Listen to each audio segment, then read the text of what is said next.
ಬಸವಾನಂದರ ಪಾದಕಮಲಗಳಿಗೂ ಅವರ ಪ್ರತಿರೂಪದಂತಹ ನಿಜಗುಣಪ್ಪನವರ ಪಾದಕಮಲಗಳಿಗೂ ನನ್ನ ದೀರ್ಘದಂಡ ಪ್ರಣಾಮಗಳನ್ನ ಸಲ್ಲಿಸುತ್ತಾ, ಎಲ್ಲ ಮಹಾತ್ಮರ ಪಾದಕಮಲಗಳಿಗೂ ನನ್ನ ದೀರ್ಘದಂಡ ಪ್ರಣಾಮಗಳನ್ನ ಸಲ್ಲಿಸುತ್ತಾ, ಮನದಲ್ಲಿ ಸ್ಮರಿಸಿಕೊಳ್ಳುತ್ತಾ, ತನ್ನೆಲ್ಲರಿಗೂ ವಂದಿಸುತ್ತಾ, ಇವತ್ತಿನ ಪರಮಾನುಭವದೆ ಅನ್ನುವಂಥ ನಿಜಗುಣವರು ರಚಿಸಿದಂತ ಬೃಹದಣಕ ಉಪನಿಷತ್ತಿನಿಂದ ಆಯ್ದಂಥ ವಿಚಾರವನ್ನ ನಾವು ನೋಡ್ತಾ ಇದ್ದೀವಿ. ನಿನ್ನೆಯಿಂದ ಮೊದಲ ಸಂಧಿ ಶುರುವಾಗ್ಯದ. ಈ ಸಂಧಿ ಒಳಗ 21 ಸೂತ್ರಗಳಿರುವಂಥದ್ದು, ಎರಡನೆಯ ಸಂಧಿ ಒಳಗ 16 ಸೂತ್ರಗಳಿರುವಂಥದ್ದು, ಮೂರನೆಯ ಸಂಧಿ ಒಳಗ 17 ಸೂತ್ರಗಳಿರುವಂಥದ್ದು, ನಾಲ್ಕನೆಯ ಸಂಧಿ ಒಳಗ 22 ಸೂತ್ರಗಳಿರುವಂಥದ್ದು, ಐದನೆಯ ಸಂಧಿ ಒಳಗ 23 ಸೂತ್ರಗಳಿರುವಂಥದ್ದು, ಆರನೆಯ ಸಂಧಿ ಒಳಗ 22 ಸೂತ್ರಗಳು ಇರುವಂಥದ್ದು. ಬಹಳ ವಿಶೇಷವಾಗಿ ಅವರು ಹೇಳ್ಕೊಂಡು ಬರ್ತಾರ. ನಾವು ನಿನ್ನೆಯ ವಿಚಾರದಲ್ಲಿ ಬಹಳಷ್ಟು ವಿಚಾರಗಳ ಹೇಳಿದ್ರು ನಿಜಗೊಂಡ್ರು. ಯಾಕಂತಂದ್ರ ಗುರುದೇವತಾ ಮಂಗಲವನ್ನ ಅವ್ರು ಮಾಡಿದ್ರು. ಈಗ ಎರಡನೆಯ ಸೂತ್ರದಲ್ಲಿ ಇಷ್ಟ ದೇವತಾ ಸಂಪ್ರಾರ್ಥನೆ ನಿರೂಪಣೆ ಮಾಡುತ್ತಾರೆ. ಇಲ್ಲಿ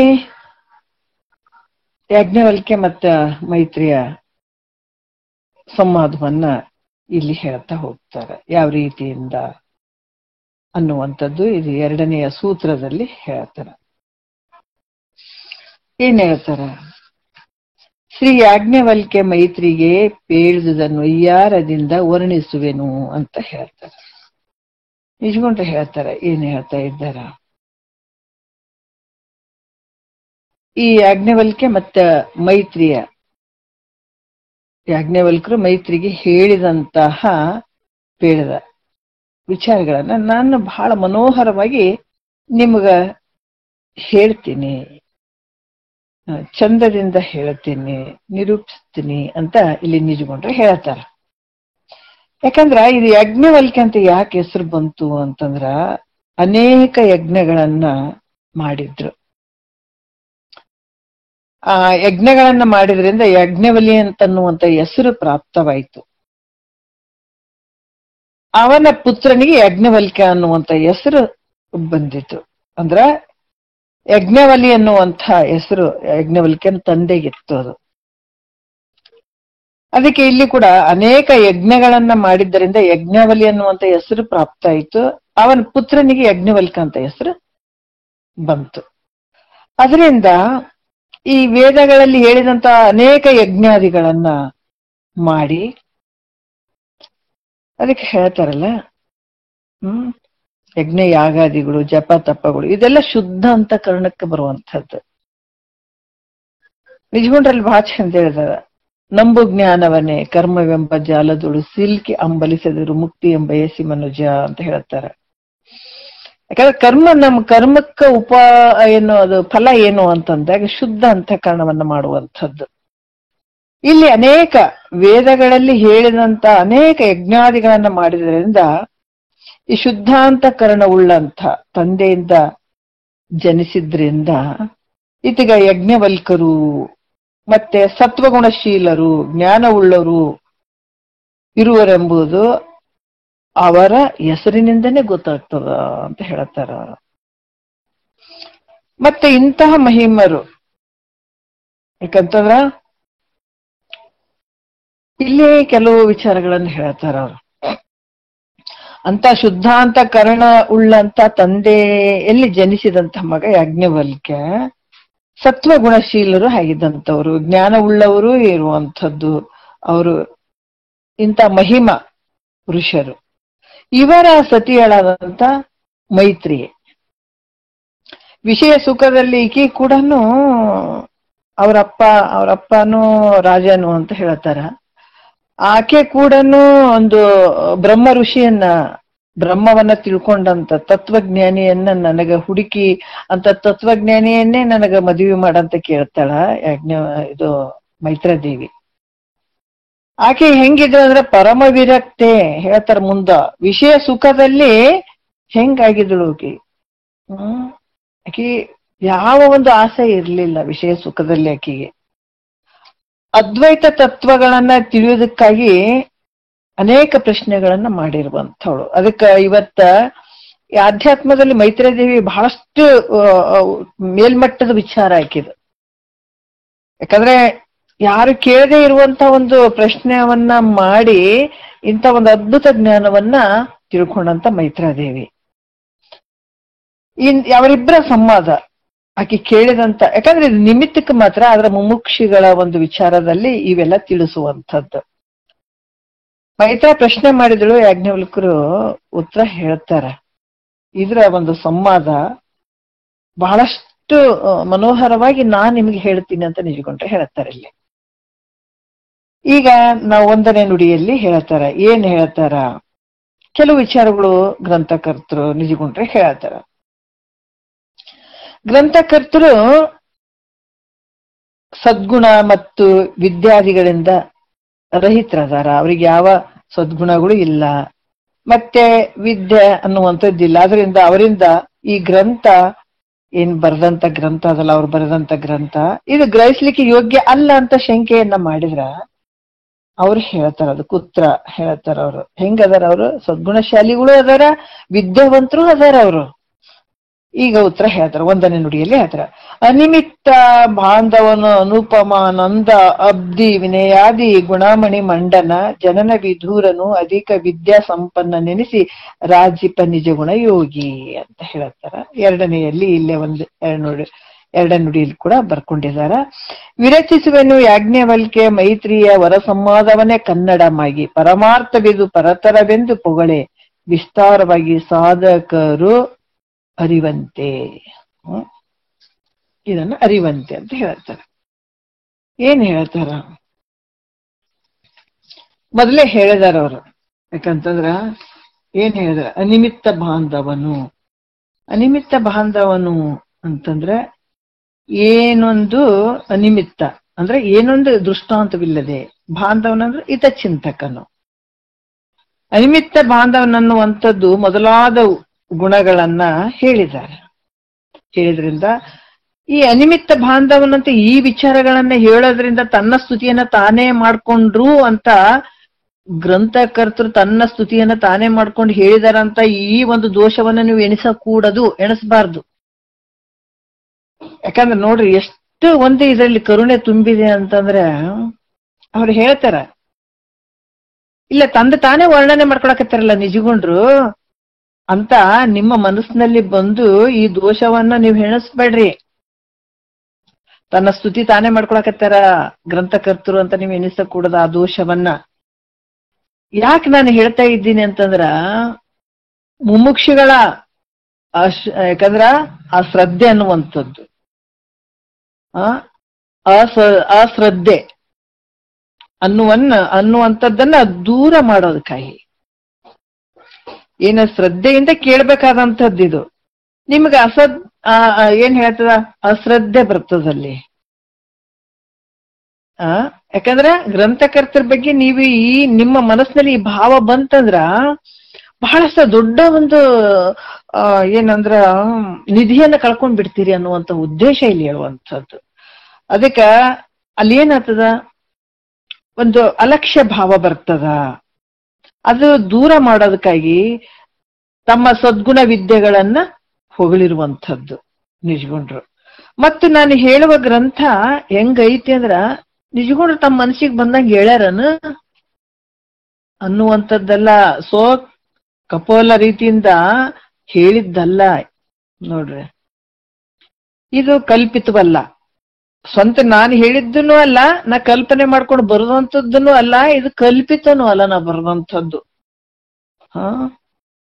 ಇದು ಹಲವಾರು ಗ್ರಂಥಗಳನ್ನ, ಹಲವಾರು ಉಪನಿಷತ್ತುಗಳ ಒಂದು ಶ್ರುತಿ ಪ್ರಮಾಣಗಳನ್ನ ತಗೊಂಡು ಹೇಳಿದಂತ ಗ್ರಂಥ ಇದು. ಯಾಜ್ಞವಲ್ಕ ಮೈತ್ರಿಯ ಇವರ ಸಂವಾದವನ್ನ ಕನ್ನಡ ರೂಪಾಗಿ ನೋಡ್ರಿ, ಕನ್ನಡದಲ್ಲಿ ಸಾಧಕರು ತಿಳಿಯುವಂತೆ ಇದು ಉತ್ಕೃಷ್ಟ ಸರ್ವೋತ್ಕೃಷ್ಟವಾದಂಥದ್ದು, ಬಲ್ಲವರು ಕೊಂಡಾಡುವ ಹಾಗೆ ಗ್ರಂಥವನ್ನು ರಚನೆ ಮಾಡಿದ್ದೀನಿ ನಾನು ಅಂತ ಹೇಳ್ತಾರ ಅವರು. ಅಷ್ಟೊಂದು ಶ್ರೇಷ್ಠವಾದ ಉತ್ಕೃಷ್ಟವಾದಂತ ಗ್ರಂಥ. ಅನ್ನುವಂಥದ್ದನ್ನ ಹೇಳತ್ತಾರ ಅವರು. 3ನೇ ನುಡಿಯಲ್ಲಿ ಹೇಳತ್ತಾರ, ನಿಮ್ಮಿಂದ ಉಕ್ತ ಗ್ರಂಥ ಅನುಭವಕ ಬಾರದ್ದರಿಂದಲೂ ಬಲ್ಲವರು ಇದನ್ನ ಅಂಗೀಕರಿಸದ್ದರಿಂದಲೂ ಇದು ಒಂಥರ ನಿಷ್ಪ್ರಯೋಜಕ ಆಗ್ತದಲ್ಲ ಅಂತ ಶಂಕೆ ಮಾಡಿದ್ರ. ನಿಮ್ಮಿಂದ ಬರೆದಂತ ಈ ಗ್ರಂಥ ಅನುಭವಕ್ಕ ಬರಂಗಿಲ್ಲ, ಅದಕ್ಕೆ ಬಲ್ಲವರು ಇದನ್ನ ಅಂಗೀಕಾರ ಮಾಡಂಗಿಲ್ಲ, ಅದಕ್ಕೆ ಇದು ನಿಷ್ಪ್ರಯೋಜಕ ಆಗಿರ್ತದ, ಆಗ್ಬಿಡ್ಬೋದಲ್ಲ ಅನ್ನುವಂತ ಶಂಕೆ ಮಾಡಿದ್ರ. ಅದಕ್ಕೆ ಉತ್ತರ ಹೇಳ್ತಾರ 3ನೇ ನುಡಿಯಲ್ಲಿ. ಅನುಭವ ಗೋಚರವೆನಿಪಂತೆ ಮೋಕ್ಷಾರ್ಥಿ ಜನಕ್ಕೆ ಅನುಪಮ ಪರತತ್ವವ ಮನದೊಲವಿಂದೆ ಪೇಳುವೆನು ಆತ್ಮ ಕೋವಿದರು ಅನುಮಾನಿಸದೆ ಮೆಚ್ಚಿ ತಲೆದೂಗೆ. ನೋಡ್ರಿ, ಅದಕ್ಕ ಏನ ಹೇಳ್ತಾರ ಅವರು, ಮೋಕ್ಷಾರ್ಥಿ ಜನಕ್ಕೆ ಅಂದ್ರೆ ಮೋಕ್ಷದ ಅಪೇಕ್ಷೆ ಉಳ್ಳಂಥವ್ರಿಗೆ, ಅವ್ರಿಗೆ ಹೆಂಗ ಅನುಭವ ಗೋಚರ, ಇದು ಅಪೇಕ್ಷೆ ಉಳ್ಳಂತವ್ರಿಗೆ ಅನುಭವ ಗೋಚರವೆನಿಪಂತೆ ಅಂದ್ರ ಈ ಅಂಗೈ ಒಳಗ ನಲ್ಲಿಕೈ ಹಂಗ, ಅಂದ್ರ ಅಪರೋಕ್ಷ ಜ್ಞಾನ ಆಗುವ ಹಾಗೆ. ನೋಡ್ರಿ, ಇದು ಹೆಂಗೈತೆ ಅಂದ್ರ ದೃಷ್ಟಾಂತಕ್ಕೆ ಕೂಡ ಇದು ನಿಲ್ಕದೇ ಇರುವಂತದ್ದು, ಕೊಡ್ಲಿಕ್ಕೆ ಬರದೇ ಇರುವಂತದ್ದು ಪರಬ್ರಹ್ಮ ಸ್ವರೂಪವನ್ನ, ಆ ಪರಬ್ರಹ್ಮ ಸ್ವರೂಪವನ್ನ ಹೆಂಗ್ ಹೇಳ್ತೀವಿ ಅಂತಂದ್ರ ಅದೇ ನಾನನ್ನುವಂತ ಅಪರೋಕ್ಷ ಜ್ಞಾನ ಆಗುವ ಹಾಗೆ ನಾನು ಹೇಳ್ತೀನಿ. ಹೆಂಗ ದೇಹ ಅಪರೋಕ್ಷ ಜ್ಞಾನ ಅದಂತೆ. ಈಗ ನಮ್ಗೇನಾಗ್ಯದ, ದೇಹ ನಾನೇ ಅನ್ನುವಂಥದ್ದು ನಮ್ಗ ದೃಢ ಆಗ್ಬಿಟ್ಟದ. ಎಂಥ ದೃಢ ಆಗ್ಯದ ಅಂತಂದ್ರ ಗಟ್ಟಿ ಕುತ್ಕೊಂಡ್ಬಿಟ್ಟದದು, ಅದನ್ನ ಅಲುಗಾಡ್ಸಕ್ಕೆ ಆಗ್ತಾ ಇಲ್ಲ. ನೋಡ್ರಿ, ಇಷ್ಟು ಮಹಾತ್ಮರು ಹೇಳ್ತಾ ಇದ್ದಾರಂತಂದ್ರು ಕೂಡ ಆ ದೇಹ ನಾನು ಅನ್ನುವಂಥದ್ದೇ ಗಟ್ಟಿಯಾಗಿ ಕೂತ್ಕೊಂಡ್ಬಿಟ್ಟವ. ಆ ರೀತಿ ಯಾವ ರೀತಿ ಅಪರೋಕ್ಷ ಜ್ಞಾನ ಆದಂತೆ ದೇಹವೇ ನಾನು ಅನ್ನುವಂಥದ್ದು ಅಪರೋಕ್ಷವಾದಂತ ಜ್ಞಾನ, ದೃಢವಾದಂತ ಜ್ಞಾನ ಹೆಂಗ ಆಗ್ಯದ, ಅದೇ ರೀತಿ ಆ ಪರಬ್ರಹ್ಮ ಸ್ವರೂಪವೇ ನಾನಿದ್ದೀನಿ ಅನ್ನುವಂತ ಅಪರೋಕ್ಷ ಜ್ಞಾನ ದೃಢ ಆಗುವ ಹಾಗೆ ನಾನು ಬೋಧಿಸ್ತೀನಿ, ಹೇಳ್ತೀನಿ ಅಂತಾರ. ಇಷ್ಟೇ ಅಲ್ಲ, ನೋಡ್ರಿ, ಆ ಜ್ಞಾನವನ್ನ ನಾನಂಗ ಶರೀರ ನಾನು ನಾನಂತ ಹೆಂಗ್ ಗಟ್ಟಿಯಾಗಿ ಹಿಡ್ಕೊಂಡು ಕುಂತಿದ್ವಿ, ಅಪರೋಕ್ಷ ಜ್ಞಾನ ಹೆಂಗಾಗ್ಯದ, ಅಪರೋಕ್ಷ ಜ್ಞಾನ ಯಾಕಂದ್ರ ಅದು ಅಷ್ಟು ದೃಢ ಆಗ್ಯದಲ್ಲ ನಿನಗ, ಅದೇ ರೀತಿ ಜ್ಞಾನ ಕೂಡ ನಾನು ಪರಬ್ರಹ್ಮ ಸ್ವರೂಪ ಇದ್ದೀನಿ ಅನ್ನುವಂತ ದೃಢ ಆಗುವವರೆಗೂ ನಾನು ಅದು ಖಂಡಿತ ಅಪರೋಕ್ಷ ಜ್ಞಾನ ಮಾಡಿಸ್ತೀನಿ, ಹೇಳುವಾಗೆ ಆಗುವ ಹಾಗೆ ನಾನು ಹೇಳ್ತೀನಿ. ಇಷ್ಟೇ ಅಲ್ಲ, ಆತ್ಮಾನುಭವಿಗಳು ಕೂಡ ನಾನು ಹೇಳಿರುವ ಗ್ರಂಥವನ್ನ ಕೇಳಿ ನೋಡ್ರಿ, ಅವರ ಅನುಭವಕ್ಕೆ ಬಂದಂತವ್ರ ಅನುಭವಿಗಳು, ಆತ್ಮನ ಅನುಭವ ಮಾಡ್ಕೊಂಡಂಥವ್ರು ಕೂಡ ನಾನು ಹೇಳಿರುವ ಗ್ರಂಥವನ್ನ ಕೇಳಿ ನೋಡಿ ತಿಳ್ಕೊಂಡು ಆತ್ಮಾನಂದದಲ್ಲಿಯೇ ತಲ್ಲೀನರಾಗುವ ಹಾಗೆ, ತಲ್ಲೀನ ಚಿತ್ತರಾಗುವ ಹಾಗೆ ನಾನು ಹೇಳ್ತಾ ಇದ್ದೀನಿ. ಅವ್ರು ಕೂಡ ಖುಷಿಯಾಗಿರ್ಬೇಕು. ಅದರಿಂದ ನಾನು ಮಾಡಿರುವ ಗ್ರಂಥ ಪ್ರಯೋಜನ ಉಳ್ಳದ್ದಾಗ್ಯದ ಅನ್ನುವಂಥ ವಿಚಾರವನ್ನು ಹೇಳ್ತಾರೆ. ಈ 4ನೇ ನುಡಿಯಲ್ಲಿ ಹೇಳ್ತಾರ, ನೀನ್ ಮಾಡಿದಂತ ಅನೇಕ ಗ್ರಂಥಗಳು ರಚಿಸಿರುವರು. ನೀನ್ ಮಾಡಿದಂಗ ಬಹಳಷ್ಟು ಜನ ಅನೇಕರು ಬಹಳಷ್ಟು ಗ್ರಂಥಗಳನ್ನು ರಚಿಸಿದಾರ. ಅವರಿಂದ ನಿನ್ನ ಗ್ರಂಥ ರಚನೆಯು ಏನಿಷ್ಟು ಕಷ್ಟಪಟ್ಟು ಮಾಡಿದಂತ ಒಂದು ಶ್ರಮ ವ್ಯರ್ಥ ಆಗ್ತದಲ್ಲ ಅಂತ ಶಂಕಿಸಿದ್ರೆ, ಸಂಶಯ ಮಾಡ್ಕೊಂಡ್ರೆ ಅದಕ್ಕೆ ಉತ್ತರ ಹೇಳ್ತಾರೆ. ಯಾಕಂದ್ರೆ ನಿಮ್ಮಂಗ ಬಹಳಷ್ಟು ಜನರು ಗ್ರಂಥಗಳನ್ನ ರಚಿಸಿದಾರ. ಅದರಿಂದ ನಿನ್ನ ಗ್ರಂಥ ರಚನೆಯು ಇಷ್ಟೆಲ್ಲ ಕಷ್ಟ ಬರದಂತ ಈ ಗ್ರಂಥ ಏನಾಗ್ತದ, ಇದ್ರ ಶ್ರಮ ವ್ಯರ್ಥ ಆಗ್ತದಲ್ಲ ಅಂತ ಏನಾದ್ರೂ ಶಂಕೆ ಮಾಡಿದ್ರ ಅದಕ್ಕೆ ಉತ್ತರ ಹೇಳ್ತಾರ 4ನೇ ನುಡಿಯಲ್ಲಿ. ಏನ್ ಹೇಳ್ತಾರ, ಏಕಾಂತದ ಅರಿವನು ಈ ಲೋಕಕ್ಕೆ ಸ್ವಾತ್ಮಾವಲೋಕನಕ್ಕಿದು ಮುಖ್ಯವೆನಿಪಂತೆ ಈ ಕೃತಿಯೊಳು ಪೇಳ್ವೆನು ಇದು ಗೌಪ್ಯತರವೆಂದು ಸ್ವೀಕರಿಪುದು ಮುಮುಕ್ಷುಗಳೆಲ್ಲ. ನೋಡ್ರಿ, ಏಕಾಂತದ ಅಂದ್ರೆ ಒಂದೇ ಅನ್ನುವಂಥದ್ದು ನಿಶ್ಚಯ ಆದಂಥದ್ದು, ಬ್ರಹ್ಮದ ಅಂದ್ರೆ ಒಂದೇ ಇರುವಂಥದ್ದು. ಅರಿವನ್ನಂದ್ರೆ ಆ ಜ್ಞಾನವನ್ನು ಅನೇಕರು ಅನೇಕ ಪ್ರಕಾರದ ಗ್ರಂಥಗಳನ್ನ ರಚಿಸಿರಬಹುದು, ಇಲ್ಲ ಅಂತ ಹೇಳಂಗಿಲ್ಲ ನಾನು. ಆದರೂ ನನ್ನ ಗ್ರಂಥಕ್ಕ ಸಮನಾಗಿರುವಂಥವು ಯಾವ ಇಲ್ಲ. ಯಾಕಂದ್ರ ಈ ಗ್ರಂಥ ಹೆಂಗೈತೆ ಅಂದ್ರ ಉಪನಿಷತ್ತುಗಳ ಒಂದು ತಾತ್ಪರ್ಯ ಐತೆ. ಉಪನಿಷತ್ತುಗಳ ತಾತ್ಪರ್ಯ ಬೋಧಕವಾಗಿಯೂ ಸ್ವಸ್ವರೂಪವನ್ನ ಅಪರೋಕ್ಷ ಮಾಡುವಂತದ್ದಾಗಿಯೂ ಅದು ಇದು ಗ್ರಂಥ ನಂದು. ಅದರಿಂದ ಮುಮುಕ್ಷುಗಳು ಈ ಗ್ರಂಥವನ್ನ ನಿಶ್ಚಯವಾಗಿ ಸ್ವೀಕಾರ ಮಾಡ್ತಾರ, ಗ್ರಹಿಸ್ತಾರ. ಅದರಿಂದ ನನ್ನ ಶ್ರಮವು ಸಾರ್ಥಕ ಆಗಿರುವಂಥದ್ದು ಅಂತ ಅವ್ರು ಹೇಳುತ್ತಾರೆ. 5ನೇ ನುಡಿಯಲ್ಲಿ ಕೂಡ ಹೇಳ್ತಾರೆ, ನೀವು ಮುಖ್ಯವಾಗಿ ಅಪರೋಕ್ಷ ಜ್ಞಾನಕ್ಕೆ ಸಾಧನವಾಗುವಂತೆ ಮುಖ್ಯವಾಗಿ ಅಪರೋಕ್ಷ ಜ್ಞಾನಕ್ಕೆ ಸಾಧನವಾಗುವಂತೆ ಗ್ರಂಥವನ್ನ ಮಾಡಿದ್ರು ಅದು ಜೀವನ್ಮುಕ್ತರಾದಂತಹ ಯೋಗಿಗಳು ಅಂಗೀಕರಿಸಿದ್ದರಿಂದ ಸಾಧಕರು ಸ್ವೀಕಾರ ಮಾಡ್ಲಾರು. ಇನ್ನು ಈ ರೀತಿಯಾಗಿ ಅಪರೋಕ್ಷ ಜ್ಞಾನಕ್ಕೆ ಸಾಧನ ಆಗುವಂಗ ಈ ಗ್ರಂಥವನ್ನ ಮಾಡಿದ್ರು ಕೂಡ ಜೀವನ್ಮುಕ್ತರಾದಂತಹ ಯೋಗಿಗಳು ಇದನ್ನ ಅಂಗೀಕಾರ ಮಾಡದೇ ಇದ್ರ ಸಾಧಕರು ಕೂಡ ಸ್ವೀಕಾರ ಮಾಡಂಗಿಲ್ಲ. ಅದರಿಂದ ಈ ಗ್ರಂಥ ನಿಷ್ಪ್ರಯೋಜನವೆಂದು ಹೇಳಿದರೆ ಅಲ್ಲಿ ಸಂಶಯ ಬಂದ್ರೆ ಅದು ಕೂತ್ರ ಹೇಳುತ್ತಾರ ಅವರು 5ನೇ ನುಡಿಯಲ್ಲಿ. ಪರತತ್ವ ಬೋಧೆಯ ನುರು ಯೋಗಿ ಜನರೊಪ್ಪಿ ವಿರಚಿಸುವೆನು ಸಾರತರಮಾಗಿ ವರಮುಕ್ತಿ ಸಾಧಕರು ಅದರಿಂದ ಇದನ್ನೇ ನೋಡಿ ಅರುಷದಿಂದ ಅರಿಯುವುದು ನಿಜವನು. ನೋಡ್ರಿ ಎಷ್ಟು ಅದ್ಭುತವಾಗಿ ಹೇಳ್ತಾರ. ಪರತತ್ವ ಪರಬ್ರಹ್ಮ ಅನ್ನುವಂಥದ್ದು, ಬೋಧೆ ಅಂದ್ರೆ ಜ್ಞಾನವನ್ನ, ಉರು ಅಂದ್ರೆ ಉತ್ಕೃಷ್ಟವಾದಂಥದ್ದು, ಯೋಗಿ ಜನರಂದ್ರೆ ಜೀವನ್ಮುಕ್ತರು. ಈ ಜೀವನ್ಮುಕ್ತರಾದಂತ ಮಹಾಯೋಗಿಗಳು ಕೂಡ ನಾನು ಹೇಳುವಂತ ಜ್ಞಾನ ವಿಷಯಗಳನ್ನ ಕೇಳಿ ಬಹಳ ಖುಷಿ ಆಗ್ತಾರ, ಅವರು ಆನಂದ ಭರಿತವಾಗ್ತಾರ. ಹಂಗ ಹೇಳ್ತೀನಿ ನಾನು. ಅದರಿಂದ ಸಾಧಕರು ಅನಾಯಾಸವಾಗಿ ಈ ಗ್ರಂಥದಲ್ಲಿ ಪ್ರವೃತ್ತರಾಗಿ ಸಂತೋಷದಿಂದ ತಮ್ಮ ನಿಜವನ್ನ ಅರಿತು ಕೃತಾರ್ಥರಾಗ್ತಾರ ಈ ಗ್ರಂಥದಲ್ಲಿ. ಅದರಿಂದ ಈ ಗ್ರಂಥವು ಬಹಳ ಪ್ರಯೋಜನ ಉಳ್ಳದ್ದಾಗಿದೆ. ಯಾಕಂದ್ರ ಇಲ್ಲಿ ನಿಜಗುಣರ ಒಂದು ಮಹಾತ್ಮರ ನೋಡ್ರಿ ಎಷ್ಟು ಒಂದು ಕಳಕಳಿ ಇರ್ತದ, ಎಷ್ಟು ಕರುಣೆ ಇರ್ತದ. ಏನಾದ್ರೂ ಒಂದು ಪ್ರಶ್ನೆ ಬಂದು ಅವರು ತಿರ್ಗಾ ಮತ್ತೆ ಹಿಂದಕ್ಕೆ ಹೋಗಂಗ ಆಗ್ಬಾರ್ದು. ಇದು ಅಷ್ಟೊಂದು ಉತ್ಕೃಷ್ಟವಾದಂಥದ್ದು. ಇದ್ರ ಲಾಭ ಪಡ್ಕೊಳ್ಳಿ, ನಾನು ಯಾರಿದ್ದೀನಂತ ತಿಳ್ಕೊಳ್ಳಿ, ಈ ಯಾತ್ರೆ ಇನ್ನು ಮುಂದುವರಿಲ್ಲ ಅನ್ನುವಂಥ ಭಾವದಲ್ಲಿ ಕರುಣೆಯಿಂದ ಹೇಳುತ್ತಾರೆ ನೋಡ್ರಿ ಮಹಾತ್ಮರು. ಅಲ್ಲ, ಯಾವ್ದಾದ್ರು ಒಂದ್ ದೇವಸ್ಥಾನಕ್ ನೋಡ್ರಿ, ಎಲ್ಲೆಲ್ಲೋ ಹೋಗ್ಬೇಕಾದಾಗ ನಾವು ಕಷ್ಟ ಇರ್ಲಾರ್ದ ಹೋಗ್ತೀವೇನ. ಹೋಗುವಂತ ವ್ಯಕ್ತಿ ಬರ್ತಾನ, ಏನಂದ್ರ ಏನ್ ಹೇಳ್ತಾರ, ನಾವು ಈ ಶ್ರವಣ ಬೆಳಗೊಳಕ್ ಹೋದಾಗ ಈ ಮೇಲ್ಗಡೆ ಫುಲ್ ಹತ್ತಬೇಕು ನೋಡ್ರಿ, ಗೊಮ್ಮಟೇಶ್ವರ ಫುಲ್ ನೋಡಾಕ ಮೇಲ್ಗಡೆ ಹೋದಾಗ ಹತ್ತಿದ್ವಿ ಮಧ್ಯೆ ಸಾಕಾಗ್ಬಿಡ್ತು, ಬಹಳ ತ್ರಾಸ ಆಗತ್ಬಿಡ್ತು. ಅಲ್ಲಿ ಒಂದು ಬಾಗ್ಲಿ ಕಾಣ್ತಿತ್ತು ಪೂರ್ತಿ ಮೇಲ್ಗಡೆ. ಶ್ರವಣ ಬೆಳಗೊಳಕ್ ಹೋದಾಗ ಮೇಲ್ಗಡೆ ಫುಲ್ ಹತ್ಬೇಕು ನೋಡ್ರಿ, ಗೊಮ್ಮಟೇಶ್ವರ ನೋಡಕ್ ಫುಲ್ ಮೇಲ್ಗಡೆ ಹೋಗ್ಬೇಕಾಗ್ತದ. ಅಲ್ಲಿ ಬಹಳ ಹತ್ತಿದ್ವಿ, ಬಹಳ ಕಷ್ಟ ಆಯ್ತು. ಯಪ್ಪ ಇನ್ನು ಎಷ್ಟು ಹತ್ಬೇಕು, ಮೇಲ್ಗಡೆ ಏನು ಕಾಣಿಸ್ತಾ ಇಲ್ಲಲ್ಲ, ತಿರ್ಗಾ ಹೋಗೋಣ ಏನಂತಾರೆ, ಇಲ್ಲ ಸ್ವಲ್ಪ ಬಂದಿದೀವಿ, ಇನ್ನೊಂದ್ ಸ್ವಲ್ಪದಾಗ ಬರ್ಬೋದೇನಂತ ಮೇಲ್ ಹತ್ತಿದೀವಿ, ಇನ್ನೂ ಕಷ್ಟ ಆಗ್ತಾ ಇದೆ. ಇನ್ನು ಸ್ವಲ್ಪ ಮೇಲ್ ಹತ್ತಿದ್ವಿ, ಮೇಲ್ಗಡೆ ಒಂದು ಬಾಗ್ಲಿ ಕಾಣಿಸ್ತಾ ಇತ್ತು, ಆ ಬಾಗ್ಲಿಯಿಂದ ಆಯ್ತಲ್ಲ ಅಷ್ಟೇ ಮುಗೀತು, ಆ ಕಡೆ ಹೋಗ್ಬೋದಲ್ಲ ಅಂತ ಒಂದು ಆಸೆಯಿಂದ ಮತ್ತೆ ಹತ್ತಿದ್ವಿ.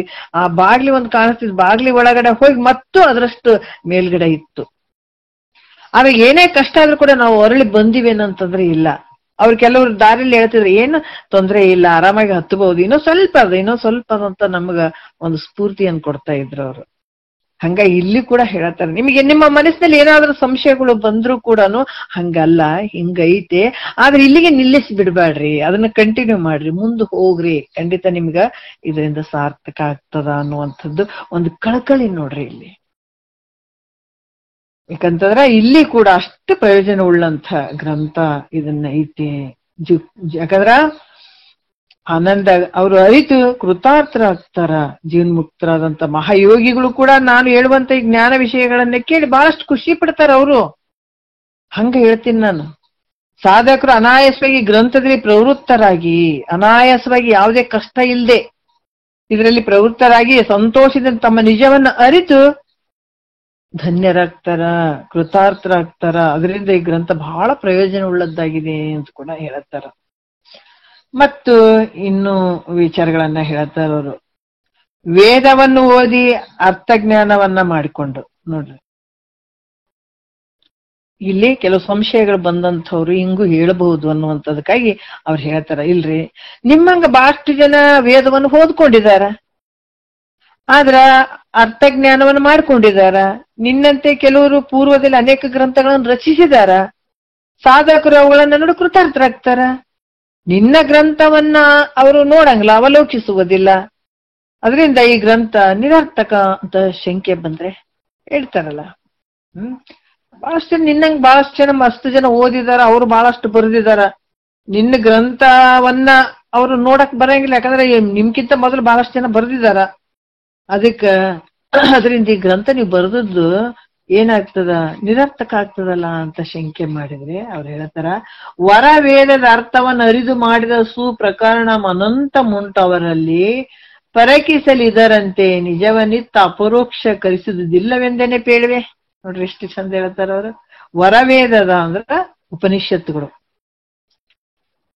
ವರ ವೇದಾರ್ಥವನ್ನ ನೋಡ್ರಿ, ವೇದಾರ್ಥಗಳನ್ನ ಅರಿದು ಅನೇಕ ಗ್ರಂಥಗಳನ್ನ ಮೊದಲೇ ಮಾಡಿದಾಗಾದ್ರೂ ನನ್ನ ಗ್ರಂಥವು ಸಾರ್ಥಕವಾಗ್ಯದ. ಮೊದಲು ಮಾಡಿಲ್ಲ ಅಂತ ಹೇಳಂಗಿಲ್ಲ ನಾನು, ಮೊದಲು ಭಾಷೆ ಜನ ಮಾಡಿದಾರ. ಆದ್ರೂ ಕೂಡ ವೇದಾರ್ಥಗಳನ್ನ ಅರಿತು ಅನೇಕ ಗ್ರಂಥಗಳನ್ನ ಬರೆದಿದಾರ, ಈ ಮೊದಲೇ ಮಾಡಿದಾರ ಅವರು.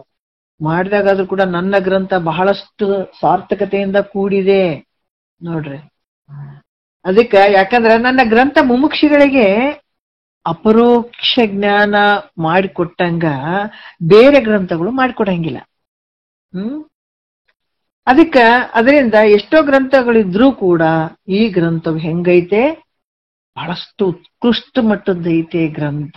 ಅದರಿಂದ ಸಾರ್ಥಕವೇ ಆಗ್ತದ ಹೊರತು ನಿರರ್ಥಕ ಎಂದು ಆಗಂಗಿಲ್ಲ ಅಂತ ಹೇಳ್ತಾರ ಅವರು. ಈಗ 7ನೇ ನುಡಿಯಲ್ಲಿ ಹೇಳ್ತಾರ, ಅನೇಕರಿಂದ ಮಾಡಿದಂತ ರಚಿಸಲ್ಪಟ್ಟಂತ ಅನೇಕ ಪ್ರಕರಣ ಗ್ರಂಥಗಳು ಅದಾವ. ನಿನ್ನ ಗ್ರಂಥದಂತೆ ಅಪರೋಕ್ಷ ಜ್ಞಾನವು ಉಂಟು ಮಾಡ್ತಾವ. ಅವನು ಯಾಕೆ ಮಾಡಂಗಿಲ್ಲ, ಮಾಡ್ತಾವ. ಅದರಿಂದ ನಿನ್ನ ಗ್ರಂಥವನ್ನ ತ್ಯಜಿಸಿ ಸಾಧಕರು ಅನ್ಯರ ಗ್ರಂಥಗಳನ್ನ ನೋಡ್ತಾರ, ಅದರಲ್ಲಿ ಪ್ರವೃತ್ತರಾಗ್ತಾರ. ಅದರಿಂದ ನಿನ್ನ ಈ ಗ್ರಂಥ ಅಪ್ರಯೋಜನ ಅಂತ ಶಂಕಿಸಿದ್ರ ಹೆಂಗ್ ಮಾಡೋದು ಅಂತೂ ಶಂಕೆ ಮಾಡಿದ್ರೆ ಅದಕ್ಕೆ ಉತ್ತರ ಹೇಳತ್ತಾರ. ಏನ್ ಹೇಳ್ತಾರ 7ನೇ ನುಡಿಯಲ್ಲಿ ಹೇಳ್ತಾರ, ಪರಮ ವಿವೇಕಿಗಳು ಒಲಿದು ಒಡಂಬಡುವಂತೆ ಪರತತ್ವ ಬೋಧೆ ಎಂಬ ಅಮೃತದ ಸರಿ ಸುರಿಯುವಂತೆ ಕೇಳುವರ ಕರ್ಣದೊಳಗಿದ ನೊರೆವೇ ನಾನು ಉಪನಿಷತ್ ಮತದಿಂದ ಅಂತ ಹೇಳ್ತಾರ. ನೋಡ್ರಿ ಏನ್ ಹೇಳ್ತಾರ ಅವರು. ಪರಮ ಅಂದ್ರ ಅತ್ಯಧಿಕರಾದಂಥ ವಿವೇಕಿಗಳು, ಪೂರ್ವಾಪರ ವಾಕ್ಯಗಳ ತಾತ್ಪರ್ಯವನ್ನ ಉಳ್ಳಂಥವ್ರು, ಜ್ಞಾನ ಉಳ್ಳಂಥವ್ರು. ಅನೇಕ ಗ್ರಂಥಗಳು ಅಪರೋಕ್ಷ ಜ್ಞಾನವನ್ನ ಉಂಟು ಮಾಡಿದ್ರು ಕೂಡ ಅವುಗಳನ್ನ ಕೆಲವರು ವಿವೇಕಿಗಳು ಒಪ್ಪಂಗಿಲ್ಲ. ಯಾಕಂದ್ರ ಅವುಗಳಲ್ಲಿ ಪೂರ್ವಾಪರ ಪ್ರಕ್ರಿಯೆಗಳು ಸರಿಯಾಗಿಲ್ಲ ಅದರಲ್ಲಿ. ಹಂಗಾಗಿ ಇಷ್ಟೇ ಅಲ್ಲ, ಶ್ರವಣ ಮಾಡ್ಲಿಕ್ಕೆ ಅವು ಹೆಂಗದಾವ, ಕಠಿಣ ಅದಾವ, ಕಠೋರಗಳಾಗಿದ್ದಾವ ಶ್ರವಣ ಮಾಡಾಕ. ಅದರಿಂದ ಶ್ರವಣ ಮಾಡ್ಲಿಕ್ಕೆ ಯೋಗ್ಯಗಳಾಗಿಲ್ಲ ಅವು. ಅದರಿಂದ ಅನಂತ ಗ್ರಂಥಗಳಿದ್ರು ಕೂಡ ಅವು ಪ್ರಯೋಜನಹೀನಗಳಾಗಿದ್ದಾವ. ಅವು ಅಷ್ಟು ತಿಳಿಸಿಕೊಡುವಂತ ಗ್ರಂಥಗಳು ಆಗಂಗಿಲ್ಲವು.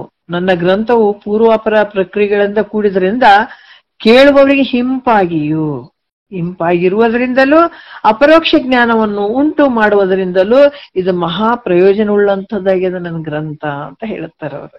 ಯಾಕಿಷ್ಟೆಲ್ಲ ಭಾವ ಹೇಳ್ತಾ ಇದ್ದಾರಂದ್ರ ನೋಡ್ರಿ, ಬಹಳ ಕರುಣೆ ತುಂಬಿದಂಥ ಭಾವ ಇಲ್ಲಿ. ಅದಕ್ಕೆ ಇಲ್ಲಿ ಕೂಡ ವಿಚಾರ ಹೇಳ್ತಾರ. 8ನೆಯ ಒಂದು ನುಡಿಯ, ನೀವು ಮಾತನಾಡುತ್ತಿರುವ ವ್ಯಕ್ತಿಯು ನಿಮ್ಮ ಕರೆಯನ್ನು ಹೋಲ್ಡ್ ನಲ್ಲಿ ಇರಿಸಿದ್ದಾರೆ, ದಯವಿಟ್ಟು ಲೈನ್ ನಲ್ಲಿ ಇರಿ. आप जिस व्यक्ति से बात कर रहे ಏನ್ ಹೇಳ್ತಾರೆ 8ನೇ ನುಡಿ, ಪರಮ ವಿರಕ್ತ. ಯಾಕಂದ್ರ ಜಗತ್ತಿನಲ್ಲಿರುವ ಸರ್ವ ಜನರು ಪ್ರತ್ಯಕ್ಷವಾಗಿ ತೋರುವ ಬಹಳಷ್ಟು ಜನಗಳು ಈ ಕರ್ಮ, ಉಪಾಸನೆ ಮತ್ತೆ ಜ್ಞಾನ, ಕರ್ಮದ ಒಂದು ಪರವಾಗಿ 840 ಉಪನಿಷತ್ತುಗಳು ಬರೆದಿದಾರ. ಮತ್ತೆ ಉಪಾಸನೆಯ ಪರವಾಗಿ 232 ಉಪನಿಷತ್ತುಗಳನ್ನ ಬರೆದಿದಾರ. ಜ್ಞಾನದ ಪರ 108 ಉಪನಿಷತ್ತುಗಳನ್ನ ಬರೆದಿದ್ದಾರೆ. ಆದ್ರೆ ಜಗತ್ತಿನಲ್ಲಿ ಇರುವಂತಹ ಸರ್ವ ಜನರು ಪ್ರತ್ಯಕ್ಷವಾಗಿ ಈ ಕಾಣುವಂತ ಈ ಜಗತ್ತು ಇಹ ಮತ್ತೆ ಪರ, ಇಹದಲ್ಲಿ ಆನಂದವನ್ನು ಬಯಸುವಂಥವ್ರು, ಪರದಲ್ಲಿ ಆನಂದವನ್ನ ಬಯಸುವಂಥವ್ರು ಇಂಥ ವಿಷಯ ಸುಖವನ್ನ ಅಪೇಕ್ಷೆ ಮಾಡ್ತಾರೆ ಹೊರತು ಮೋಕ್ಷ ಸುಖವನ್ನ ಇಚ್ಛಿಸುವುದಿಲ್ಲ. ಜನ ಎಲ್ಲಿ ಅದಾರ್ರಿ ಮೋಕ್ಷವನ್ನ ಬಯಸುವಂಥವ್ರು? ಎಲ್ಲೋ ಕಡಿಮೆ. ಆದ್ರ ಇಹದಲ್ಲಿರುವಂತ ಭೋಗದ ಸುಖವನ್ನ ಬಯಸುವಂಥವ್ರು, ಆಮೇಲೆ ಪರದಲ್ಲಿ ಸ್ವರ್ಗಾದಿ ಭೋಗಗಳನ್ನ ಅನುಭವಿಸುವಂತ ಇಚ್ಛೆ ಉಳ್ಳಂತವರೇ ಜಗತ್ತಿನಲ್ಲಿ ತುಂಬಿ ಬಿಟ್ಟಿದ್ದಾರೆ. ಆದ್ರೆ ಮೋಕ್ಷ ಸುಖವನ್ನ ಅಪೇಕ್ಷೆ ಮಾಡುವಂತವ್ರು ಎಷ್ಟು ಜನ ಅದಾರ ಇಲ್ಲಿ? ಇಚ್ಛೆ ಮಾಡಂಗಿಲ್ಲ, ಮೋಕ್ಷದ ಸುಖವನ್ನು ಇಚ್ಛಿಸುವುದಿಲ್ಲ. ಅದಕ್ಕ ಮೋಕ್ಷ ಅಪೇಕ್ಷೆಗಳು ಇರದೇ ಇರುವುದರಿಂದ ಈ ಗ್ರಂಥದಲ್ಲಿ ಯಾರು ಪ್ರವೃತ್ತರಾಗಂಗಿಲ್ಲ, ಈ ಗ್ರಂಥವನ್ನು ಯಾರು ನೋಡಂಗಿಲ್ಲ. ಅದರಿಂದ ನೀ ಮಾಡಿದಂತ ಗ್ರಂಥ ಏನಾಗ್ತದ, ಅದು ಪ್ರಯೋಜನ ಇಲ್ಲ ಅಂತ ಅನಿಸ್ತದ ಅಂತ ಶಂಕೆ ಮಾಡಿದ್ರೆ ಅವಾಗ ಉತ್ತರವನ್ನು ಹೇಳ್ತಾರೆ 8ನೇ ನುಡಿಯಲ್ಲಿ.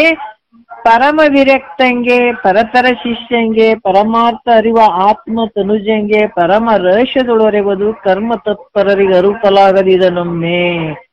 ನೋಡ್ರಿ ಎಷ್ಟು ಅದ್ಭುತವಾಗಿ ಹೇಳ್ತಾರ, ಏನ್ ಹೇಳ್ತಾರ.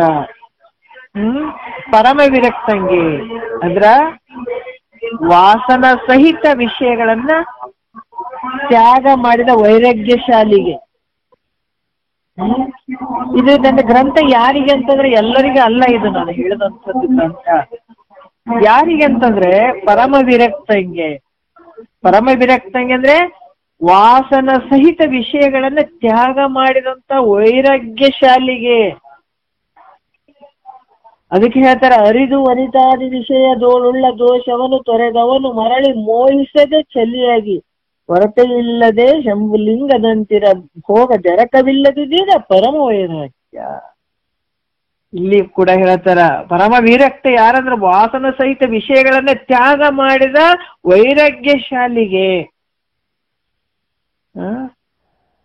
ಮತ್ತೆ ಪರತರ ಶಿಷ್ಯಂಗೆ ಅಂದ್ರ, ಪರತರ ಶಿಷ್ಯ ಅಂತಂದ್ರ ಆತ ಶ್ರೇಷ್ಠವಾದಂತ ಶಿಷ್ಯ ಅಂದ್ರೆ ಸದ್ಗುರುನಾಥನು ಪರಮಾತ್ಮನೇ ಅಂತ ತಿಳಿದು ಸರ್ವದಾ ಆತನ ಸನ್ನಿಧಾನದಲ್ಲಿರುವಂತ ಶಿಷ್ಯ ಆತ. ನೋಡ್ರಿ, ಪರತರ ಶಿಷ್ಯ ಅಂದ್ರೆ ಹೆಂಗಿರ್ತಾನಂದ್ರ ಸದ್ಗುರುನಾಥನೇ ಪರಮಾತ್ಮ ಅಂತ ತಿಳ್ಕೊಂಡ್ಬಿಟ್ಟಿದಾನಾತ. ಅದ್ ತಿಳಿದು ಸರ್ವದಾ ಆತನ ಸನ್ನಿಧಾನದಲ್ಲಿರುವಂತ ಶಿಷ್ಯ. ನೋಡ್ರಿ, ಅದಕ್ಕ ಇಂಥವ್ರಿಗೆ ಹೇಳುವಂಥದ್ದು ಇಹಪರ ಭೋಗಗಳೆಲ್ಲ ಆಸಕ್ತರಾದಂತ ಅನಾಧಿಕಾರಿಗಳು ಈ ಗ್ರಂಥವನ್ನ ನೋಡದೇ ಇದ್ರು, ಪ್ರವೃತ್ತರಾಗದಿದ್ದರೂ ವಿರಕ್ತರು. ವಿರಕ್ತರು, ಗುರುಭಕ್ತರು, ಮುಮುಕ್ಷಿಗಳು ಈ ಗ್ರಂಥದಲ್ಲಿ ಪ್ರವೃತ್ತರಾಗ್ತಾರ. ಯಾರು? ವಿರಕ್ತರು. ಮತ್ತೆ ಗುರುವಿನ ಭಕ್ತರು. ಅವ್ರೇನ್ ಹಿಂದಿನ ಒಂದು ನಿಷ್ಕಾಮ ಪುಣ್ಯದ ಫಲದಿಂದ ಅವರಲ್ಲಿ ವಿವೇಕ ಜಾಗ್ರ ಆದಾಗ ಗುರುವಿನ ಒಂದು ಭಕ್ತರಾಗಿ ಶರಣು ಅಂತ ಹೋಗಿರ್ತಾರಲ್ಲ, ಗುರು ಭಕ್ತರು. ಮುಮುಕ್ಷಿಗಳು, ಮುಕ್ತಿಯನ್ನು ಪಡ್ಕೊಳ್ಬೇಕನ್ನುವಂತ ಅಪೇಕ್ಷೆ ಉಳ್ಳಂಥವ್ರು, ಅವ್ರು ಈ ಗ್ರಂಥದಲ್ಲಿ ಪ್ರವೃತ್ತರಾಗ್ತಾರ. ನೋಡ್ರಿ, ಅದರಿಂದ ಅನಾಧಿಕಾರಿಯಾದ, ನೋಡ್ರಿ ಅದಕ್ಕೆ ಹೇಳ್ತಾರ, ನಾನು ಎಲ್ಲರಿಗೆ ಹೇಳ್ಬೇಕಂತ ಹೇಳಿಲ್ಲ, ನಾನು ಎಲ್ರು ಕೇಳಿ ಅಂತ ನಾನು ಹೇಳಕತ್ತಿಲ್ಲ. ಇಲ್ಲಿ ಕೆಲವ್ರು ಅದಾರ, ಎಲ್ಲರೂ ಮನುಷ್ಯರಂಗ ಕಂಡ್ರು ಕೂಡ ಅಂತರಂಗದ ಒಂದು ಸಂಪತ್ತು ಐತಲ್ಲ, ಆ ಸಂಪತ್ತು ಹೆಂಗಿದೆ ಅಂತಂದ್ರ ಆ ಶುದ್ಧವಾದ ಅಂತಃಕರಣದಲ್ಲಿ ವಿವೇಕ ಜಾಗರ ಆಗ್ತದೆ. ಇದು ಯಾವ್ದು ಸತ್ಯ ಯಾವ್ದು ಮಿಥ್ಯ ಅಂತ ಗೊತ್ತಾಗ್ತದ. ಅಂತ ಗೊತ್ತಾದಂತಹ ವಿರಕ್ತರು, ಗುರುಭಕ್ತರು, ಮುಮುಕ್ಷುಗಳು ಈ ಗ್ರಂಥದಲ್ಲಿ ಪ್ರವೃತ್ತರಾಗ್ತಾರ. ಅದರಿಂದ ಮನ್ಯಾಗ ಎಷ್ಟೋ ಜನ ಇದ್ದಾರ, ಮಕ್ಕಳು ಇದಾರ, ಮಕ್ಕಳು ಅದಾರಂದ್ರೆ ಕೂಡ ಆತ ಅನಾಧಿಕಾರಿಯಾದಂತ ಪುತ್ರನಿದ್ರು ಕೂಡ ಅನಾಧಿಕಾರಿ ಅದಾನ. ಆತಗೆ ಇದಕ್ಕೇನು ತಲಿ ಬಿಡ ಗೊತ್ತಿಲ್ಲ. ಆತಗೆ ಪುತ್ರ ವ್ಯಾಮೋಹದಿಂದ ಇಲ್ಲ, ಇದೆಷ್ಟು ಆನಂದ ಐತಲ್ಪ ಇದ್ರಾಗ. ಯಾಕೆ ಜಗತ್ತಿನೊಳಗೆ ಸುಖಕ್ಕಾಗಿ ಮಾಡುವಂಥದ್ದು, ಎಲ್ಲನೂ ಆನಂದಕ್ಕಾಗಿ ಮಾಡುವಂಥದ್ದು. ತಂದೆಗೆ ಸುಖ ಯಾಕಂದ್ರೆ ಆನಂದ ಆಗ್ಯದ, ಆತಗೆ ನನ್ನ ಮಕ್ಕಳು ಹಿಂಗೆ ಆಗ್ಲಿ ಅಂತ ಒಂದು ಅಪೇಕ್ಷೆ ಇರ್ತದ, ಪುತ್ರ ವ್ಯಾಮೋಹ ಇರ್ತದ. ಅದರಿಂದ ಈ ಗ್ರಂಥವನ್ನ ಅವ್ರಿಗೆ ಹೇಳ್ಬೇಕು, ಬರ್ರಿ ಕೂಡ್ರಿ ಕೇಳ್ರಿ, ಈ ಜ್ಞಾನವನ್ನ ಉಪದೇಶ ಮಾಡ್ತೀನಿ ಅನ್ನುವಂಗಿಲ್ಲ. ಇದು ಎಷ್ಟು ಅದ್ಭುತವಾಗಿ ಸೂಕ್ಷ್ಮವಾಗಿ ತಿಳಿಸ್ಕೊಡಕತ್ತಾರ ನಮ್ಗೆ.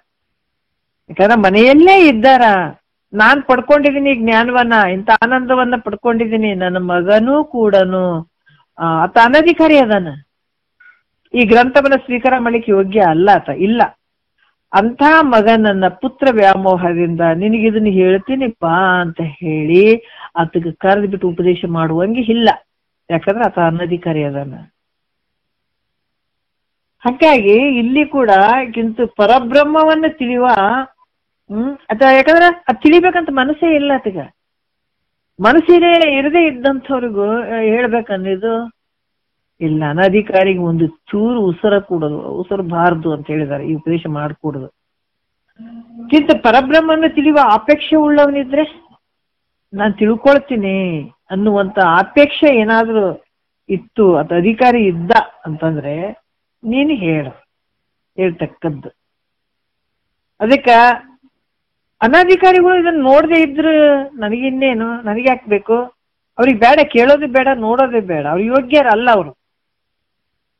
ಅದಕ್ಕೆ ಹೇಳ್ತಾರಲ್ಲ, ಜಗತ್ತಿನೊಳಗ ಎಲ್ಲರೂ ಒಂದು ಪಶುಗಳ ದನಗಳ ಗುಣಗಳನ್ನೇ ತುಂಬ್ಕೊಂಡಂತಾರ ಬಹಳ ಜನ ಅದಾರ, ಪಶುಗಳ ಗುಣಗಳನ್ನ ತುಂಬ್ಕೊಂಡಂತಾರ ಬಹಳ ಜನ ಅದಾರ. ಎಲ್ಲೋ ಮನುಷ್ಯನಾಗ್ಬೇಕಾದ್ರೆ ಎಲ್ಲೋ ಅಪರೂಪ.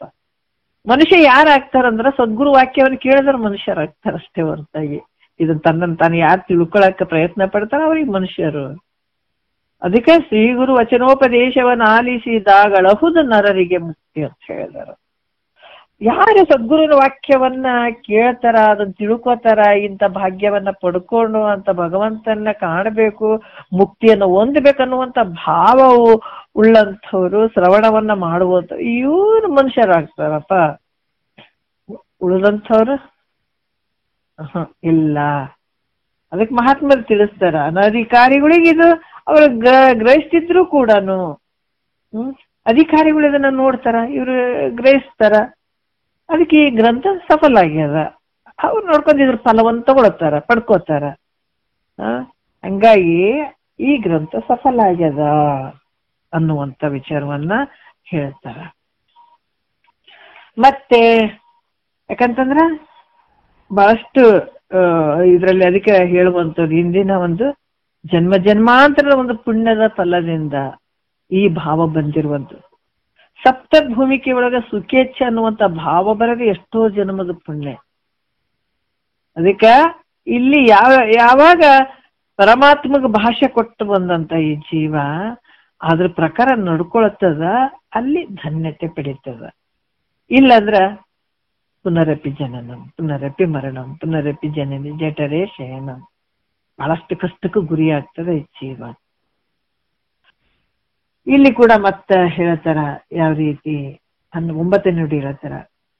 ಈ ನಿನ್ನ ಗ್ರಂಥದಲ್ಲಿ ಅಧಿಕಾರಿಗಳು ಅಂದ್ರ ಈಗ ಗ್ರಹಿಸ್ತಾರ ಖರೆ. ಈ ಗ್ರಂಥದಲ್ಲಿರುವ ಶಬ್ದಗಳು ಬಹಳಷ್ಟು ಮನೋಹರವಿಲ್ಲದರಿಂದಲೂ ಅರ್ಥವು ರುಚಿಕರವಿಲ್ಲದರಿಂದಲೂ ಇದರ ಸ್ವಾರಸ್ಯ ಇಲ್ಲದ ತಿರಸ್ಕಾರ ಮಾಡ್ತಾರ ಅಂತ ಪ್ರಶ್ನೆ ಮಾಡಿದ್ರ. ಅದಕ್ಕೆ ನಿನ್ ಗ್ರಂಥ ಹೆಂಗೈತಿ ಅಂದ್ರ ಅಧಿಕಾರಿಗಳು ಪ್ರವೃತ್ತರ ಆಗ್ಬಹುದು.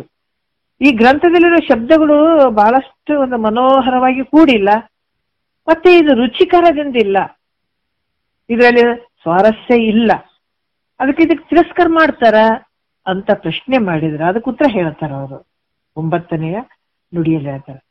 ಪರಮಾನುಭವ ಬೋಧೆಯನಿಪ ನಾಮವನ್ನಿಟ್ಟು ಅರುಷದಿಂದ ಈ ಪ್ರಕರಣವನ್ನು ವಿರೇಚಿಸುವೆನು, ಮೃದು ಮಧುರಾರ್ಥ ಲಕ್ಷಣವೆರಿಸಿ ಕೇಳುವ ಸುಜನರಿಗೆ ಸರ್ವ ಸುಜನರಿಗೆ ಅಂತ ಹೇಳ್ತಾರ. ಏನ್ ಹೇಳ್ತಾರ? ಇದು ಪರಮಾನುಭವದೆ ಎನಿಪ, ಈ ಹೆಸರು ಹೆಂಗೈತೆ ಅಂದ್ರೆ ಬಹಳ ಶ್ರೇಷ್ಠವಾದಂಥದ್ದು ಐತೆ. ಪರಮಾತ್ಮ ಸ್ವರೂಪವನ್ನು ಅನುಭವಕ್ಕೆ ತಂದು ಕೊಡುವ ಜ್ಞಾನ ಉಳ್ಳದ್ದರಿಂದ. ನೋಡ್ರಿ, ಸುಮ್ನೆ ಕೇಳಿ ತಿಳ್ಕೊಳ್ಳೋದಲ್ಲ ಇದು. ಅದು ಹೆಂಗೈತೆ ಅಂತಂದ್ರ ಪರಮಾತ್ಮನ ಸ್ವರೂಪವನ್ನು ಅನುಭವಕ್ಕೆ ತಂದು ಕೊಡುವಂತ ಜ್ಞಾನ ಉಳ್ಳದ್ದರಿಂದ ಇದಕ್ಕ ಪರಮಾನುಭವದೆ ಅನ್ನುವಂತ ಹೆಸರನ್ನು ಇಟ್ಟಂಥದ್ದು.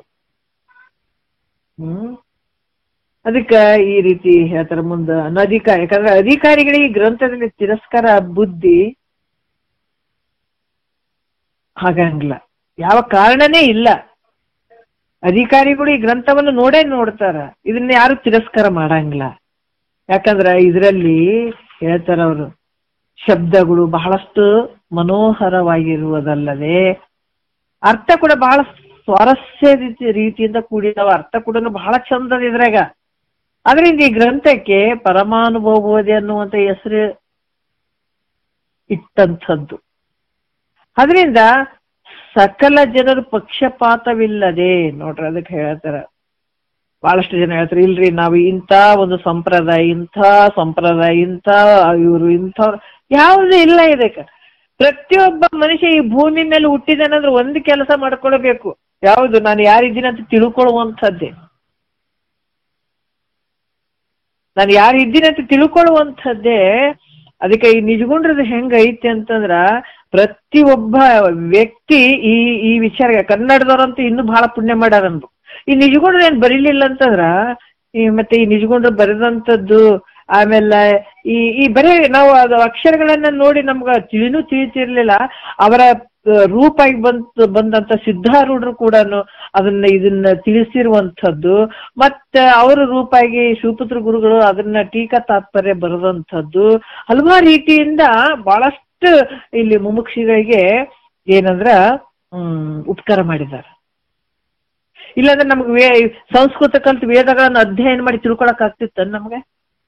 ಯಾಕೆ ಇಷ್ಟೆಲ್ಲ ಬಂತಂದ್ರ, ನಮ್ಮ ಹಿಂದಿನ ಪೂರ್ವ ಜನ್ಮದ ಪುಣ್ಯದ ಫಲವಾಗಿ ಇವು ನಮಗ್ ಸಿಕ್ಕವಂತ ತಿಳ್ಕೊಳ್ಬೇಕು. ಇಲ್ಲಾಂದ್ರೆ ನಾವೆಲ್ಲರೂ ಕಾಶಿಗೆ ಹೋಗಿ ಸಂಸ್ಕೃತ ಕಲ್ತು ಪಂಡಿತರಾಗಿ ಈ ಜ್ಞಾನವನ್ನು ತಗೊಳಕ್ ಬರ್ತಿತ್ತನ? ಮತ್ತೆ ಸಂಸ್ಕೃತ ಓದೋರೆಲ್ಲ ಪಂಡಿತರಾಗಿ ಬಿಡ್ತಾರೇನ? ಜ್ಞಾನವಂತರಾಗಿ ಬಿಡ್ತಾರೇನ? ಖಂಡಿತ ಇಲ್ಲ. ಸಂಸ್ಕೃತವನ್ನ ಕಲಿತು ಮತ್ತೆ ವೇದ ಉಪನಿಷತ್ತುಗಳ ಒಂದು ಅಭ್ಯಾಸ ಮಾಡ್ಬೇಕಾಗ್ತದೆ, ತಿಳ್ಕೊಳ್ಬೇಕಾಗ್ತದೆ, ಜ್ಞಾನವನ್ನ ತಿಳ್ಕೊಬೇಕಾಗ್ತದೆ ಗುರು ಮುಖಾಂತರ. ಅದು ಕೂಡ ಯಾಕೆ ಅಂತಾರ, ಈ ಉಪನಿಷತ್ತುಗಳು ಇವೆಲ್ಲ ಹೆಂಗದಾವಂದ್ರ ಸಂಸ್ಕೃತದಲ್ಲಿ ಅದಾವ, ಅದು ದೇವತೆಗಳ ಭಾಷೆ. ಹಂಗಾಗಿ ಜ್ಞಾನವನ್ನ ಪಡ್ಕೊಳ್ಬೇಕಾದ್ರ ನಾವು ಎಲ್ಲಿಗೆ ಹೋಗ್ಬೇಕಾಗಿತ್ತು? ಕಾಶಿಗೆ ಹೋಗ್ಬೇಕಾಗಿತ್ತು. ಸಂಸ್ಕೃತವನ್ನ ತಿಳ್ಕೊಂಡು ಮತ್ತೆ ಈ ಜ್ಞಾನವನ್ನು ಸಂಪಾದನೆ ಮಾಡ್ಕೊಳ್ಬೇಕಾಗ್ತಿತ್ತು. ಈಗ ನಮ್ಗೆ ಸುಲಿದ ಬಾಳೆಹಣ್ಣಿನ ತರ ನಿಜಗುಣರು ಹಲವಾರು ವಿಚಾರಗಳನ್ನು ನಮ್ಗೆ ತಿಳಿಸಿದ್ದಾರೆ, ವೇದ ಉಪನಿಷತ್ತುಗಳ ಸಾರ. ಅದಕ್ಕೆ ಹೇಳಿದ್ರು ಸಿದ್ಧಾರೂಢರು ಒಂದ್ಸಲ ಅಲ್ಲಿ ಗರಗಕ್ಕೆ ಹೋದಾಗ ಗರಗದ ಅಜ್ಜವ್ರು, ಮಡಿವಾಳಪ್ಪ ಅಜ್ಜವರು ಹೇಳಿದ್ರು, ನಿಜಗುಂಡ್ರ ವಿಚಾರಗಳನ್ನ ಹೇಳಿದ್ರು. ಶ್ರೀ ಗುರು ವಚನೋಪದೇಶವನ್ನ ಆಲಿಸಿದಾಗ ಹೌದು ನರರಿಗೆ ಮುಕ್ತಿ ಅನ್ನುವಂಥ ವಿಚಾರಗಳನ್ನ ನಾನಾ ರೀತಿಯಿಂದ ಸಿದ್ಧಾರೂಢ ಅವ್ರು ಮಾತಾಡ್ಕೊಂತ ಕೂತ್ಕೊಂಡಾಗ ನಿಜಗುಂಡ್ರ ಶಾಸ್ತ್ರ ಬಹಳ ಅದ್ಭುತವಾಗಿರುವಂತದ್ದು ಅಂತ ಕೆಲವು ವಿಚಾರಗಳನ್ನ ಹೇಳಿದ್ರು ಅವರು. ಸಿದ್ಧಾರೂಢ ಹೇಳಿದಾಗ, ಸಿದ್ಧ ನನಗಿದು ಮೊದಲೇ ಗೊತ್ತಿತ್ತು ಅಂತಂದ್ರೆ ನಾ ಕಾಶಿಗೆ ಹೋಗಿ ಸಂಸ್ಕೃತವನ್ನ ಕಲ್ತಿ ಜ್ಞಾನವನ್ನ ಪಡ್ಕೊಂಡು ಬರೋದು ಅವಶ್ಯಕತೆ ಇರಲಿಲ್ಲ ಅನ್ನುವಂತ ಮಾತನ್ನ ವ್ಯಕ್ತಪಡಿಸಿದ್ರು. ಯಾರು? ಗರಗದ ಅಜ್ಜರು. ಅದಕ್ಕೆ ನಾವೆಷ್ಟು ಪುಣ್ಯ ಮಾಡಿವಲ್ಲ, ಯಾರು ಇದನ್ನ ತಿಳ್ಕೊಳ್ತೀವಿ. ಇದು ಒಂದು ಜನ್ಮದಲ್ಲ, ಜನ್ಮಾಂತರದ ಒಂದು ಪುಣ್ಯದ ಫಲ ಇದು. ಇಂಥ ವಿಚಾರಗಳನ್ನ ನಾವು ತಿಳ್ಕೊಳ್ಳುವಂಥದ್ದು ಎಲ್ಲ ವೇದ ಉಪನಿಷತ್ತುಗಳ ಸಾರ ಇದರಲ್ಲಿ ಐತಿ. ಅದಕ್ಕ ಸಕಲ ಸಜ್ಜನರು ಪಕ್ಷಪಾತವಿಲ್ಲದೆ ಈ ಗ್ರಂಥದಲ್ಲಿ ಅನಾಯಾಸದಿಂದ ಪ್ರವೃತ್ತರಾಗ್ತಾರ. ಹಂಗೆ ಅವರೇ ಇವ್ರೇ ಅಂತ ಅಲ್ಲ, ಸಕಲರು ಈ ಗ್ರಂಥವನ್ನ ಯಾರು ತಿಳ್ಕೊಂಡು ಆಚರಣೆ ತರ್ತಾರ ಸಕಲರು ಮುಕ್ತರಾಗ್ತಾರ. ಇದು ಅಂತ ಆನಂದವನ್ನ ಅನುಭವಿಸ್ತಾರ, ಪರಬ್ರಹ್ಮ ಸ್ವರೂಪಿಗಳಾಗ್ತಾರ. ಅಷ್ಟೊಂದು ಪ್ರಯೋಜನ ಉಳ್ಳಂಥದ್ದು ಈ ಗ್ರಂಥ ಅಂತ ಹೇಳ್ತಾರ. ಈ ಕರುಣೆ ಎಷ್ಟೊಂದು ಕರುಣೆ ತುಂಬಿದೆ ನೋಡ್ರಿ ನಿಜಗೊಂಡ್ರದ್ದು. ಯಾಕೆ ಹೇಳ್ತಾರ ಅಂತಂದ್ರ ಮತ್ತೆ ಇಲ್ಲಿಗೆ ಬಿಟ್ಬಿಡ್ತಾರೇನೋ ಅನ್ನುವಂತ ಭಾವ ಅವರಿಗೆ. ಒಬ್ಬ ತಂದೆ ತಾಯಿ ಹೇಳ್ತಾರೆ, ಇಲ್ಪ ಇದು ಒಳ್ಳೇದೇ ಐತೋ, ಇದು ಒಳ್ಳೇದು ಬಹಳ ಚಂದ ಐತು ಅಂತ. ಒಳ್ಳೇದೇನಾದ್ರೂ ಒಂದು ದಾರಿ ಹೇಳ್ಬೇಕಾಗಿತ್ತು ಅಂದ್ರೆ ಮಕ್ಕಳಿಗೆ 20 ಸಲ ಹೇಳ್ತೀವಿ ನಾವು, ಇದು ಸರಿ ಆಯ್ತು ನೋಡು, ಇದು ಸರಿ ಆಯ್ತು ನೋಡು, ಮತ್ತೆ ಹಿಂದಕ್ಕೆ ಬಂದಿ ಇದನ್ನ ಬಿಟ್ಬಿಟ್ಟಿಗಿ ಅಲ್ಲ. 1ನೇ 2ನೇ ಕ್ಲಾಸ್ ಮಕ್ಕಳು ಓದಿರ್ತಾವ, ಅಲ್ಲ ಸಾಲಿಗಂತ ಕುಂತಾಗ ಮುಂದೆ ನೀ ಏನ್ ಮಾಡ್ತಿದಿ? ಓದಿದ್ರೆ ನಿನಗೆ ಆನಂದ ಐತೆ, 4 ನೌಕರಿ ಮಾಡ್ತಿದ್ 4 ದುಡ್ಡು ಬರ್ತದ, ಆನಂದವಾಗಿ ಇರ್ತೀವಿ. ನೀವು ಓದು ಅಂತ ನಾವು ಸಪೋರ್ಟ್ ಮಾಡ್ತೀವಿಲ್ಲ. ಇಲ್ಲಿ ಕೂಡ ಬಹಳಷ್ಟು ಅದ್ಭುತವಾದಂತ ವಿಚಾರಗಳನ್ನ ಹೇಳ್ತಾರ. ಅದಕ್ಕ ಇದು ಹೆಂಗಂದ್ರ ಈ ಗ್ರಂಥಕ್ಕ ಪರಮಾನುಭವದ ಎನ್ನುವಂತ ಹೆಸರಿಟ್ಟಿರುವಂಥದ್ದು. ಅದರಿಂದ ಸಕಲ ಸಜ್ಜನರ ಪಕ್ಷಪಾತವಿಲ್ಲದೆ ಈ ಗ್ರಂಥದಲ್ಲಿ ಅನಾಯಾಸದಿಂದ ಇಲ್ಲಿ ಪ್ರವೃತ್ತರಾಗ್ತಾರ ಅಂತ ಒಂದು ವಿಚಾರಗಳು ಇದರಲ್ಲಿ ಅದಾವ. ಅದರಿಂದ ಈ ಗ್ರಂಥ ಸಾರ್ಥಕದಿಂದ ಕೂಡ್ಯದ ಅನ್ನುವಂತ ವಿಚಾರವನ್ನ ಇಲ್ಲಿ ಹೇಳ್ತಾರ. ಇದನ್ನ ಮತ್ತೆ ಇನ್ನೂ 1-2 ಅದಾವ. ಸ್ವಲ್ಪ ಇದನ್ನ ಇನ್ನು ವಿಚಾರಗಳನ್ನ ಸ್ವಲ್ಪ ಹೇಳ್ಬೇಕಾಗ್ತದ. ಇದನ್ನ ಇಟ್ಕೊಂಡು ಮತ್ತೆ ನಾಳೆ ಮಾತಾಡೋಣ. ಯಾಕಂತಂದ್ರ ಇದನ್ನ ಅಷ್ಟೇ ಮುಗ್ಸಕ್ ಆಗಂಗಿಲ್ಲ. ಇದ್ರಾಗ ಏನು ಈ ವೃತ್ತಿ ಇದರಲ್ಲೇ ಇರ್ಬೇಕು. ಈ ವೃತ್ತಿ ಬೇರೆ ಬೇರೆದು ಏನಾನು ಸೇರಿಸ್ಕೊಂಡು ಹೊರಗಡೆ ಹೋಗಿರ್ಬಾರ್ದು. ವಿಷಯಗಳ ಮಧ್ಯದಲ್ಲೇ ಇರ್ಬೇಕು ವಿಚಾರಗಳು. ಹಂಗಾಗಿ ಬಹಳಷ್ಟು ಅದ್ಭುತವಾದಂತಹ ವಿಚಾರಗಳು ಇದರಲ್ಲಿ ಅಡಗಿದಾವ. ಈ ಮುಂದೆ ಕೂಡ ಹೇಳ್ತಾರೆ, ಬಹಳಷ್ಟು ವಿಚಾರಗಳು ಅದಾವ. ಮತ್ತೆ ನಾಳೆಯಿಂದ ನೋಡೋಣ. ಒಂದೆರಡು ಮತ್ತೆ ಗುರುಗಳ ಪಾದಕ್ಕೆ ಅರ್ಪಿಸಿ ಹರವು.